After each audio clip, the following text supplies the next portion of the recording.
आज भी जो है पूरे देश में जितने भी वाइस चांसलर है उसमें एक भी आदिवासी नहीं है केंद्रीय विश्वविद्यालय में। ये सवाल तो है। सुप्रीम कोर्ट का चीफ जस्टिस ऑफ इंडिया दलित तो दूसरे बन गए, लेकिन ओबीसी क्यों नहीं बनता है, यह सवाल तो है। क्या समाज के एक बड़े हिस्से को दरकिनार करके आप जो है किसी राष्ट्र का निर्माण कर सकते हैं?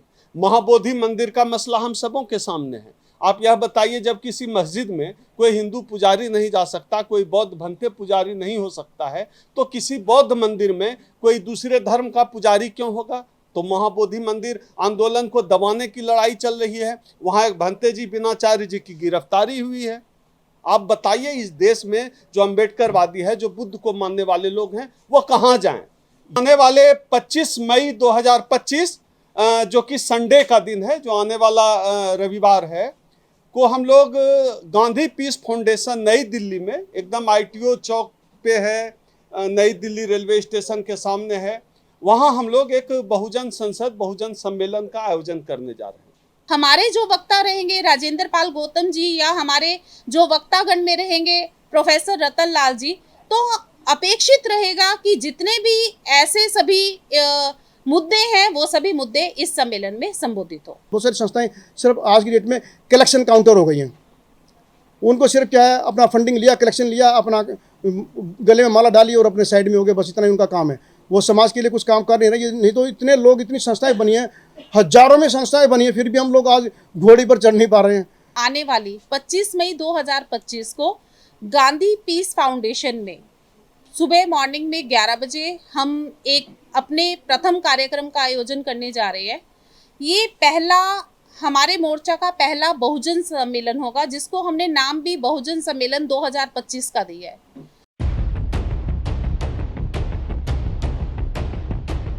जय भीम, जय भारत। मैं आप सभी मीडिया साथियों का यहाँ आने पर सर्वप्रथम बहुत बहुत स्वागत करती हूँ अपने अखिल भारतीय SC/BC OBC और माइनॉरिटी संयुक्त मोर्चा की ओर से। जैसा कि आज हम ये हमारे मोर्चा की पहली वीडियो कॉन्फ्रेंसिंग हम करने जा रहे हैं, और इस प्रेस कॉन्फ्रेंस के माध्यम से हम अपने सभी साथियों को, अपने पूरे समाज को इस बात से अवगत कराना चाह रहे हैं कि हम आने वाली 25 मई 2025 को गांधी पीस फाउंडेशन में सुबह मॉर्निंग में 11 बजे हम एक अपने प्रथम कार्यक्रम का आयोजन करने जा रहे हैं। ये पहला हमारे मोर्चा का पहला बहुजन सम्मेलन होगा, जिसको हमने नाम भी बहुजन सम्मेलन 2025 का दिया है। अब बात है कि ये मोर्चा हमने गठित क्यों किया, या ये मोर्चा गठन के पश्चात किस तरह की कार्रवाई करेगा। Akhil Bharatiya SC/BC OBC minority मोर्चा, इसका गठन ही इसलिए बना गया है कि वर्तमान परिस्थितियों में हमें ऐसा लगता है कि देश भर में बहुजनों के जो मुद्दे हैं, वो एक बहुत बड़ी आबादी होने के बावजूद भी, जब हम नारा देते हैं मूल निवासी का, तो हम नारा देते हैं बोल 85 का, तो यानी 85% जनसंख्या होने के पश्चात भी बहुजनों के जो मुद्दे हैं वो सभी बहुत ही गौण हैं। देश भर में जिस तरह की सरकार ने जिस तरह की पॉलिसीज बनाई हैं, अभी हाल ही में दोबारा से जनगणना, और वो भी जातिगत जनगणना की बात की जा रही है। ऐसे में बहुत ही हमारे लिए ज़रूरी हो जाता है कि हम इस बात को भी साथ में देखें कि जिनकी जनसंख्या प्रतिशत के इतने प्रतिशत, इतना मतलब जो है वो हाई परसेंटेज होने की बात की जाती है, क्या उनके सभी मुद्दे संबोधित किए जा रहे हैं देश भर में। अब जैसे अगर मैं कर्मचारियों के रिप्रेजेंटेशन की सबसे पहले बात करूंगी कि धीरे धीरे करके देश में पब्लिक सेक्टर बिल्कुल सिकुड़ता चला जा रहा है। जो सरकार है, सरकार कहीं ना कहीं इस बात पे कायम है कि वो लगातार पब्लिक सेक्टर PSUs का विघटन कर रही है, उनको ख़त्म किए जा रही है, या कुछ इस तरह का इंतजाम किए जा रहे हैं कि आने वाले सालों में प्राइवेट सेक्टर तो बढ़ता चला जाएगा। प्राइवेट सेक्टर जहाँ पे किसी भी तरह का कोई आरक्षण नहीं है, किसी तरह की कोई बहुजनों के जो मुद्दे हैं उनको संबोधित करने के लिए किसी भी तरह का कोई इंतजाम नहीं है। लेकिन पब्लिक सेक्टर जहाँ पे आरक्षण का प्रावधान था, अगर पब्लिक सेक्टर खत्म हो जाएगा तो बहुजनों के मुद्दे स्वतः ही अपने आप जो है वो संबोधित होने से बच जाएंगे। तो हमें सबसे पहले तो इसी बात की तरफ ध्यान देना पड़ेगा कि पब्लिक सेक्टर को किस तरीके से बचाया जाए, किस तरीके से जो बड़े बड़े आप देखिए एयरलाइंस या जितना हमारा जो है वो रेलवे है, सभी को धीरे धीरे करके बेचा चला जा रहा है। ये सरकार ऐसा क्यों कर रही है? तो इन मुद्दों को जो है वो समझने की आवश्यकता है देश भर में। दूसरी बात ये है कि जब हम बात करते हैं कि आरक्षण के नाम पर दलित समुदाय, वंचित समुदाय, माइनॉरिटीज वो केवल और केवल गाली खाने का काम करते हैं। लेकिन जब बात हक की आ जाती है कि हमारे हक कहाँ जाएंगे, शिक्षा का हक है हमारा, हमारे साथ किसी तरह का कोई जातिगत दुराभेव ना किया जाए, इस बात को कहीं बचाने की आवश्यकता है। लेकिन आज़ादी के 75 सालों में भी आज भी आप देखिए कि वही छोटी छोटी बातें, एक तरफ तो हम इस बात को जो है वो आप मना रहे हैं कि आज़ादी के 75 सालों में देश जो है वो विश्व गुरु बन चुका है, हम कहीं के कहीं पहुंच चुके। दूसरी तरफ मैं आपको अभी बताती हूँ कि मैं अम्बाला से संबंध रखती हूँ और अम्बाला के पास ही मोरनी जो है वो हमारे पास एक जगह वहाँ पे जो है वो पड़ जाती है, जहाँ पे हमारे क्या है कि आज भी एक किस्सा ऐसा हुआ है कि घोड़ी पे चढ़ने पे, शादी में दूल्हा जब घोड़ी पे चढ़ने लगा तो उसको रोक दिया गया। उसको केवल इसलिए रोक दिया गया कि उससे कहीं ना कहीं जो स्वर्ण जाति है उसका वर्चस्व उनको खत्म होता दिखता है। उनकी जो उनका एक आप इसे स्वाभिमान कहिए या आप इसको, मैं तो इसको जो है वो उनका अभिमान कहूंगी कि उनके अभिमान को कहीं ना कहीं ठेस पहुंचती है। तो कहाँ फिर ये किस तरह की शिक्षा का प्रसार किया जा रहा है जिस शिक्षा के साथ व्यक्ति इतना भी शिक्षित नहीं हो पाया कि उसको ये लगता है कि अगर एक अछूत, अगर एक जो है वो समाज का समुदाय जिसको वो शायद कभी एक उच्च पद पर या एक उच्च जगह पे जो है वो शीर्ष पे कभी उसको सहन नहीं कर पाए, तो आज वो घोड़ी चढ़ेगा तो आप उसे अपने जो है वो गाली का, आप उसे अपनी जो भर्त्सना है उसका आप अपना निशाना बनाएंगे। तो शायद इन मुद्दों पे विस्तार में बात करने की आवश्यकता है। तो ये जो बहुजन सम्मेलन होने वाला है वो ना केवल शिक्षा के प्रचार प्रसार को हम कैसे बढ़ाएं देश भर में, वास्तव में अगर हम बात बहुजनों को एक रिप्रेजेंटेशन देने की करते हैं तो वो रिप्रेजेंटेशन उन्हें किस तरीके से मिलेगा उस पर विचार किया जाएगा सम्मेलन के दौरान। हमारे जो वक्ता रहेंगे राजेंद्र पाल गौतम जी या हमारे जो वक्तागण में रहेंगे प्रोफेसर रतन लाल जी, तो अपेक्षित रहेगा कि जितने भी ऐसे सभी मुद्दे हैं वो सभी मुद्दे इस सम्मेलन में संबोधित हो। जय भीम आप सभी को। और सबसे ज़्यादा मुख्य बात है कि आप सबका यहाँ पर आए, उसके लिए आपका धन्यवाद। इस तेज़ गर्मी में भी इसको हमने, इस संगठन को क्यों बनाया, बाबा साहब जब लेकर चले थे तो संगठन में उन सभी धर्मों को, उन सभी जातियों को लेकर चले जो इस संगठन के अंदर हैं। SC ST OBC माइनॉरिटी सभी इसके अंदर शामिल है। किसी बाकी जो संगठन से बने उसमें किसी में SC है, किसी में ST है, किसी में SC ST, किसी में माइनॉरिटी, किसी में दलित, अलग अलग हैं। लेकिन इसके अंदर क्या है, सभी जितने भी बाकी जितने भी जनरल को छोड़कर जो बाकी बचा वो सब 85% सब इसके अंदर शामिल है। और जब बाबा साहब ने संविधान का जब उस टाइम निर्माण किया था तो उस टाइम में जब 7.5% और 15% जब बात चली थी तो उस टाइम में जाति गणना के हिसाब जब किया गया था उस टाइम पढ़े लिखे लोग भी हमारे उतने ज़्यादा नहीं थे, उतने ही थे। मुझे वो वक्त याद है जब 2nd डिवीज़न के ऊपर भी इसी यूनिवर्सिटी के अंदर 2nd डिवीज़न के ऊपर भी फर्स्ट लिस्ट में नाम आया था। मैं तो 2nd डिवीज़न में पास हुआ था उस टाइम में, फर्स्ट लिस्ट में ही मेरा नाम आया था यहाँ पर एडमिशन के लिए।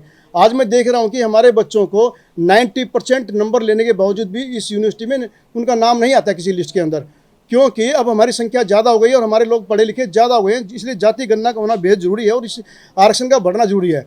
और आज जो हम कहते हैं कि आरक्षित है कौन, मैं कई बार इस बात के ऊपर चर्चा करता हूँ, आरक्षित आखिर में है कौन। अभी मुझे लगता नहीं कि हम लोग आरक्षित हैं, कि हम आरक्षण का हमें फ़ायदा ज़्यादा मिल रहा है।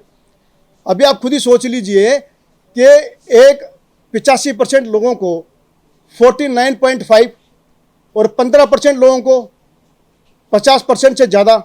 अब ये बताइए आरक्षित कौन है, आरक्षण का फ़ायदा मिल किसको रहा है? हमें तो आरक्षण का फ़ायदा नहीं मिल रहा उतना। आरक्षित तो वो लोग हो गए, वो 15% वो लोग आरक्षित हो गए जिनको ज़्यादा मिल रहा है, उनको खाने के लिए ज़्यादा नौकरियों में उनकी भागीदारी है, संस्थाओं में उनकी भागीदारी ज़्यादा है। हमारे जब सरकारी नौकरी में 2% बचे हैं उसमें भी हमारी भागीदारी उतनी नहीं है। और जो डिपार्टमेंट कुछ थे गवर्नमेंट के वो भी प्राइवेट हो रहे हैं। और इस संगठन का बनाने का औचित्य ये था कि कुछ संगठन बहुत सारे ऐसे बन रहे हैं, अपने स्तर पे कार्य कर रहे हैं, वो शायद वो उतना नहीं कर पाए, मेरा अपना पर्सनल मानना है, वो कर रहे हैं लेकिन वो उतना नहीं कर पाए जितना उनको करना चाहिए था। नहीं तो आज जो गवर्नमेंट संस्थाएं जहाँ पर हमारे वेलफेयर डिपार्टमेंट्स हैं, जहाँ पर हमारे कमीशंस हैं, वो क्यों नहीं उनकी लगाम कस पाए, वो क्यों नहीं उनसे वो काम ले पाए। वो यदि वो चाहते, यदि उनके अंदर अपना ऐसा कुछ होता कि जज्बा होता, जुनून होता, तो उनसे वो काम ले लेते। और संसद में भी हमारे लोग बैठे हैं और बाकी जो संस्थाओं में भी हमारे लोग बैठे हैं, असेंबली में भी हमारे लोग बैठे हैं, फिर भी हमारे काम अधूरे क्यों रहते हैं। इवन डिपार्टमेंट में भी हमारे लोग बैठे हैं। कई बार तो हम यहाँ तक भी देखते हैं कि हमारा जो अपना व्यक्ति है वही हमारे लोगों के बैक बाइटिंग कर रहा है या उसकी लेग पुलिंग कर रहा है, हमारा अपना व्यक्ति। और हमारी जो आवाज़ है, जो हम काम कर रहे हैं इस समाज के लिए, वो कहीं दिखाई देता नहीं है। वो तो आप लोग, जो हमारे ऊपर अत्याचार हो रहा है वो किसी मीडिया में नहीं आता, किसी भी अखबार में नहीं आता। वो तो आप लोगों का धन्यवाद है जो आप ये मीडिया कर्मी, जो यूट्यूबर्स हैं, जो गांव-गांव के कोने से चीज़ को उठा कर लाते हैं, जो हमारे ऊपर अत्याचार हो, जो डिस्क्रिमिनेशन होता है उसको लेकर आते हैं और यहाँ तक पब्लिक के सामने पहुँचाते हैं। पब्लिक जागरूक होती है उससे। इसमें आप लोगों का महत्वपूर्ण योगदान है।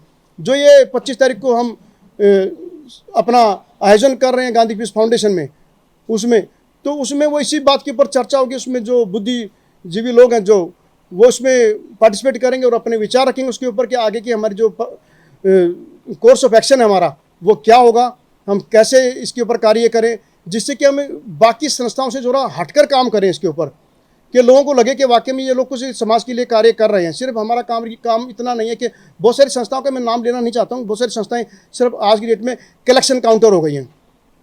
उनको सिर्फ क्या है, अपना फंडिंग लिया, कलेक्शन लिया, अपना गले में माला डाली और अपने साइड में हो गए, बस इतना ही उनका काम है।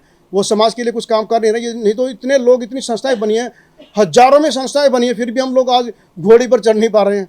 अभी जो हमारे राष्ट्रीय महासचिव ने जो बोला, अभी मैडम ने, आज हमारी इतनी हजारों संस्थाएं हैं फिर भी हम घोड़ी पर नहीं चढ़ पा रहे हैं। बाबा साहब के टाइम में तो हमारी इतनी संस्थाएं भी नहीं थी, इतने पढ़े लिखे लोग भी नहीं थे, इतने जागरूक लोग भी नहीं थे, अनपढ़ लोग थे, बेचारे गवार आदमी थे। उनको कोई बोलना भी नहीं, उनको बोलने के लिए परमिशन नहीं थी, उनको बाहर निकलने की परमिशन नहीं थी, उनको हथियार उठाने की परमिशन नहीं थी, उनको कुछ भी करने की परमिशन नहीं थी उनको। तब बाबा साहब ने, अकेले बाबा साहब का भी स्पीच सुना। बाबा साहब कभी भी सीरियस होकर हमेशा काम करते थे कि वो ये नहीं थे कि उनको कोई पद की लालसा थी। कई बार उन्होंने ओबीसी के लिए, महिलाओं के लिए अपने पदों का त्याग कर दिया। आज तो लोग क्या पदों की होड़ में इतने वो हो गए हैं कि वो संस्था को छोड़ने के लिए मजबूर है कि संस्था को छोड़ देंगे कोई बात नहीं, लेकिन हमें पद मिलना चाहिए किसी दूसरी संस्था में जाने के लिए। मैं सभी जितने भी संगठन हैं सभी से इस बात के लिए मैं उनसे अनुरोध करता हूं कि वो लोग भी आए और एक इस संगठन को सहयोग करें और वो अपने लेवल पे जो कर रहे हैं वो बेहतर करें और उससे भी ज़्यादा बेहतर करें। हम इस संगठन का, हमारा बनाने का सिर्फ औचित्य यही था कि हम एक अलग से करें, वेलफेयर के लिए करें, समाज के लिए करें। और इतने ही शब्दों के साथ मैं धन्यवाद करूँगा। धन्यवाद, थैंक यू। जय भीम साथियों, आज के सभा में आप सबका स्वागत है। 25 तारीख का जो हमारा मिशन है, एक नया हम लोग बहुजन मिशन के नाम से स्टार्ट करा संयुक्त मोर्चे के हिसाब से। इसका मेन मकसद है जो हमारा बहुजन समाज है उसके कुछ मुद्दे गौण हो गए हैं आज के परिस्थितियों के अनुसार।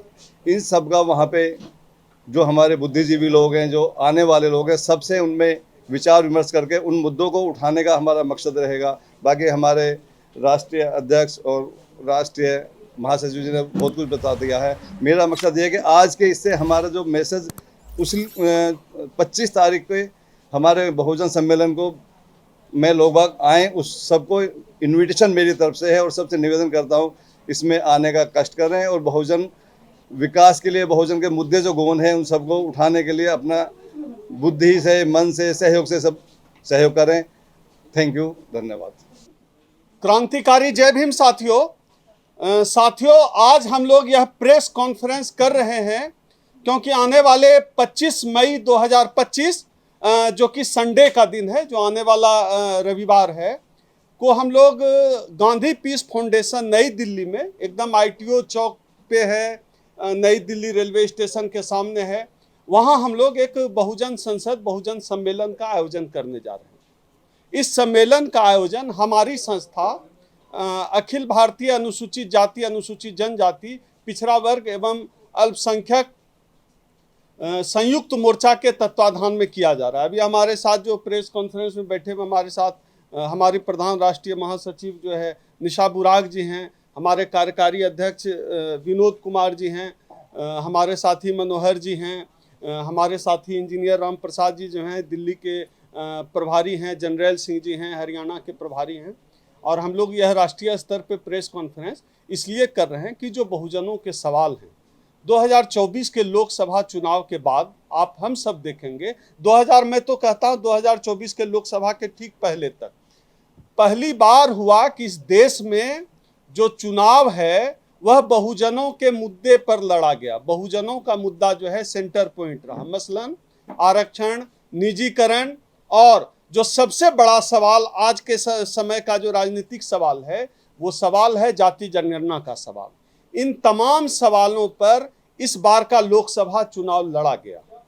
दिलचस्प यह है कि हम लोग किसी भी मुद्दे पर सामाजिक आंदोलन चलते रहें, सामाजिक आंदोलन की लड़ाई लड़ते रहें। न ईवीएम का सवाल पूरा नया है, राजनीति के लिए नया है, लेकिन सामाजिक आंदोलन के तौर पर ईवीएम का सवाल बहुत पुराना है। जाति जनगणना का सवाल तमाम लोग, चाहे राजनारायण जी हों, हम जैसे लोग, तमाम लोग, हजारों लाखों लोग पूरे देश में जाति जनगणना के सवाल पर लड़ते रहे। दिलचस्प है कि भारतीय जनता पार्टी की जो जिनकी अभी केंद्र में सरकार है वो मानी जाती रही है कि जाति जनगणना के खिलाफ है, लेकिन सरकार जाति जनगणना पर सहमत हुई। तो वो तमाम चर्चे होंगे कि आखिर उसका डेट क्या होगा। चाहे कॉलेजियम सिस्टम का सवाल है जिसकी लड़ाई हम लोग लड़ते रहते हैं, चाहे पूरे देश में बढ़ रहे दलित उत्पीड़न का सवाल है, जैसा कि हमारी प्रधान महासचिव जो है उन्होंने कहा, प्रोफेसर निशा बुराग जी ने, कि जो है आज भी दलित उत्पीड़न की घटनाएं होती है, घोड़ी नहीं चढ़ने दिया जाता है, मूछ नहीं रखने दिया जाता है, ऐसे तमाम सवाल हैं। मुझे लगता है कि नए सिरे से इन सवालों पर बात करने की ज़रूरत है। एक सवाल आजकल बहुत जो हम लोग विगत 2 दशक से जिस पे चर्चा करते रहते हैं कि हम लोग आने वाले समय में हुक्मरान बनेंगे, मुझे लगता है कि इस पर भी विचार करने की ज़रूरत है कि हम लोग हुक्मरान बनेंगे या हम लोग बहुत अच्छा बार्गेन करने वाला बनना पड़ेगा। तो यह समाज को तय करना पड़ेगा कि हुक्मरान बनना है या बार्गेन करने वाला बनना है, इस पर भी चर्चा करनी पड़ेगी। बात हर मुद्दे, हर बात का जो है मुद्दे का जो है पॉजिटिव और निगेटिव एस्पेक्ट हो सकता है, तो इस मुद्दे पर बात करेंगे। तीसरी बात, यह जो जाति जनगणना का आया हुआ है कि जाति जनगणना कराएंगे, कोई डेट होगा, कोई तारीख होगा, कब कराएंगे, उसका रिजल्ट कब होगा, क्या जाति जनगणना का प्रकाशन करने के बाद आबादी के हिसाब से आरक्षण दिया जाएगा, यह मूल सवाल है। पूरे देश भर में दलित उत्पीड़न की घटनाएं क्यों बढ़ती जा रही है। हम लोग कहते हैं कि आज़ादी के जो है 7.5 दशक जो है होने जा रहे हैं, तो भाई आप ये बताइए, ये आज़ादी के इतने साल 7.5 दशक गुजर गए, आप ये बताइए आज भी जो है क्यों घोड़ी पे चढ़ने से रोका जा रहा है, ये सवाल तो बनता है। आज भी जो है पूरे देश में जितने भी वाइस चांसलर है उसमें एक भी आदिवासी नहीं है केंद्रीय विश्वविद्यालय में, ये सवाल तो है। सुप्रीम कोर्ट का चीफ जस्टिस ऑफ इंडिया दलित तो दूसरे बन गए, लेकिन ओबीसी क्यों नहीं बनता है, यह सवाल तो है। क्या समाज के एक बड़े हिस्से को दरकिनार करके आप जो है किसी राष्ट्र का निर्माण कर सकते हैं? महाबोधि मंदिर का मसला हम सबों के सामने है। आप यह बताइए, जब किसी मस्जिद में कोई हिंदू पुजारी नहीं जा सकता, कोई बौद्ध भंते पुजारी नहीं हो सकता है, तो किसी बौद्ध मंदिर में कोई दूसरे धर्म का पुजारी क्यों होगा? तो महाबोधि मंदिर आंदोलन को दबाने की लड़ाई चल रही है, वहाँ एक भंते जी बिनाचार्य जी की गिरफ्तारी हुई है। आप बताइए, इस देश में जो अम्बेडकरवादी है, जो बुद्ध को मानने वाले लोग हैं, वो कहाँ जाएं? ये तमाम मसले, चाहे ओल्ड पेंशन स्कीम का मसला हो, ये तमाम मसले, चाहे प्रमोशन में रिजर्वेशन का मसला, इन तमाम मसलों पर हम बात कर रहे हैं। 25 मई 2025 को 25 मई 2025 को गांधी पीस फाउंडेशन नई दिल्ली में जो ITO चौक पर है, आप देश के किसी भी हिस्से से आप यह वीडियो देख रहे हैं, आपके पास पर्याप्त समय है, आप रिजर्वेशन करा सकते हैं। अभी फ्लाइट का भी टिकट लेंगे, वो भी सस्ता पड़ेगा, आपको आना चाहिए। आप समाज की चिंता सिर्फ व्हाट्सएप ट्विटर से नहीं हो सकता है, व्हाट्सएप ग्रुप में नहीं हो सकता है, फेसबुक पे नहीं हो सकता है। समाज की चिंता करनी है तो मिलना पड़ेगा, बैठना पड़ेगा। हम लोग कोशिश कर रहे हैं कि समाज के कुछ बुद्धिजीवी वर्ग के लोग जो समाज को दिशा दशा देते हैं उनको भी बुलाएंगे। प्रोफेसर रतनलाल जी आ रहे हैं, ये सुभाषिनी शरद यादव जी वक्ता रहेंगी, पत्रकार शंभू सिंह जी वक्ता रहेंगे, पूर्व मंत्री दिल्ली सरकार राजेंद्र पाल गौतम जी हमारे वक्ता रहेंगे। ऐसे लंबी सूची है हमारे पास, ये सब लोग रहेंगे, सब लोग मिलकर चर्चा करेंगे, बात करेंगे। लेकिन मैं आपसे व्यक्तिगत तौर पर अपील करता हूँ, आपकी उपस्थिति जरूरी है, क्योंकि यह ऐतिहासिक समय है, यह संक्रमण का काल है। ऐसे समय में हम लोग मिलकर अगर दशा दिशा तय नहीं करेंगे, आने वाला समय हम लोगों को माफ नहीं करने वाला। जितने भी लोग आ रहे हैं, मैं अपना व्यक्तिगत नंबर बोल रहा हूं, मुझे व्हाट्सएप कर सकते हैं, कॉल कर सकते हैं 8743915595। ये मेरा व्यक्तिगत नंबर है, आप कभी भी कॉल करिए, कभी भी व्हाट्सएप करिए। आने का कोई एंट्री फी नहीं लगता है, कभी भी आ जाइए। नई दिल्ली रेलवे स्टेशन के बाहर है। 25 मई दिन रविवार को सुबह 10 बजे से हम कार्यक्रम की शुरुआत करेंगे, जो कि शाम के 5 बजे चलेगा। आपके सहयोग के बिना, आपके आए बिना, आप जब तक चर्चा का हिस्सा नहीं बनेंगे, आप जब तक बात नहीं करेंगे, आप जब तक बात नहीं करेंगे, तब तक कोई बात बन ही नहीं सकती है। आपकी उपस्थिति के बिना बुद्धिजीवी वर्ग कुछ नहीं कर सकता है। आपकी उपस्थिति जरूरी है, आपसे संवाद जरूरी है। आइए, मैं राष्ट्रीय अध्यक्ष के तौर पर अपने संगठन के संयुक्त मोर्चा के आपको व्यक्तिगत तौर पर बुलाता हूं। हमसे जितना बन पड़ेगा आपके सम्मान में हम करेंगे। उस दिन कार्यक्रम में लंच की भी व्यवस्था हम लोगों ने की है, आपके सहयोग से, अपने साथियों के सहयोग से। आपका इंतजार रहेगा। दिन एक बार फिर बोल देता हूं, 25 मई 2025 दिन रविवार सुबह 10 बजे से गांधी पीस फाउंडेशन, ITO चौक, नई दिल्ली रेलवे स्टेशन के सामने। धन्यवाद साथियों। कोई सवाल है पूछ सकते। डॉक्टर साहब, आपने लिखा है बहुजन संसद 2025, जो नई संसद बनी है ग्रेट विस्टा, उसमें तो आपके नुमाइंदे पहले ही जा चुके हैं। आप उनसे क्यों नहीं उम्मीद रख रहे हैं, जो आपको नई संसद बनानी पड़ गई? अब उनसे ही सारी उम्मीद पूरी होती तो फिर इसकी जरूरत नहीं थी। एक दूसरा, उस संसद में भी जो ये समाज का संसद है, उस संसद में हमने जिनको भेजा है उनसे भी सवाल, ये देश का जो है बहुजन समाज, जो SC ST OBC minority community है, उनके सवाल हैं कि आपने चुनाव के पहले यह कहा था, इस समाज के यह मुद्दे हैं, इन मुद्दों पर कहाँ तक आगे बढ़े, हमारे क्या मुद्दे हैं। उस संसद में भी पहुँचे तो उस संसद के लिए ज़रूरी है कि यह जो जनता की संसद है, बहुजनों की संसद है, यहाँ बात हो, यहाँ चर्चा हो, मुद्दे यहाँ तय होंगे। भले ही वो मुद्दे आने वाले समय में सड़क पे उठेंगे, आने वाले समय में संसद में भी उठेंगे, लेकिन मुद्दे यहाँ बहुजन संसद में बहुजनों के बीच तय होंगे। क्या वो मुद्दे नहीं उठा रहे हैं आपके जो नुमाइंदे हैं आपके संसद में? बिल्कुल ऐसा नहीं कर सकते, बिल्कुल नहीं उठा रहे हैं, लेकिन जितना करना चाहिए उतना नहीं कर रहे हैं। जाहिर सी बात है, इस बात से आप भी सहमत हैं। जिन मुद्दों पर अभी निजीकरण का सवाल सबसे बड़ा सवाल है, जो शेड्यूल, खास तौर पे शेड्यूल कास्ट कम्युनिटी में जो भी क्लास तैयार हुआ है, मिडिल क्लास तैयार हुआ है, वो आरक्षण की वजह से तैयार हुआ है, सरकारी नौकरियों की वजह से तैयार हुआ है।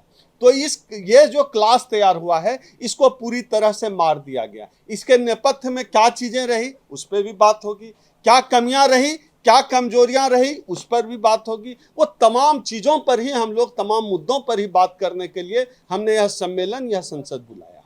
जब देश जो है समस्या से गुजर रहा है, वो कह रहे हैं कि देश एक है, आप बहुजन की बात कर रहे हैं, सर्वजन की बात कर रहे हैं, जबकि दुश्मन देश से टकराव हुई पड़ी आज। हम कभी सर्वजन की बात नहीं कर रहे, हम बात कर रहे हैं, उनकी बात करने के लिए सब हैं। हम बात कर रहे हैं इस देश के गरीबों की, हम बात कर रहे हैं इस देश के दलितों की, हम बात कर रहे हैं देश के उन लोगों की जिनको आज़ादी के इतने साल बाद भी मूंछ नहीं रखने दिया जाता। हम बात कर रहे हैं उस कौम की, जिस जाति के लोग आज भी सुप्रीम कोर्ट में जो है जज नहीं बन पाते। हम उनकी बात कर रहे हैं जिसको दाढ़ी और टोपी देखकर जो है मारा जाता है, पीटा जाता है। उसकी बात करने के लिए हमने यह संसद लगाई है।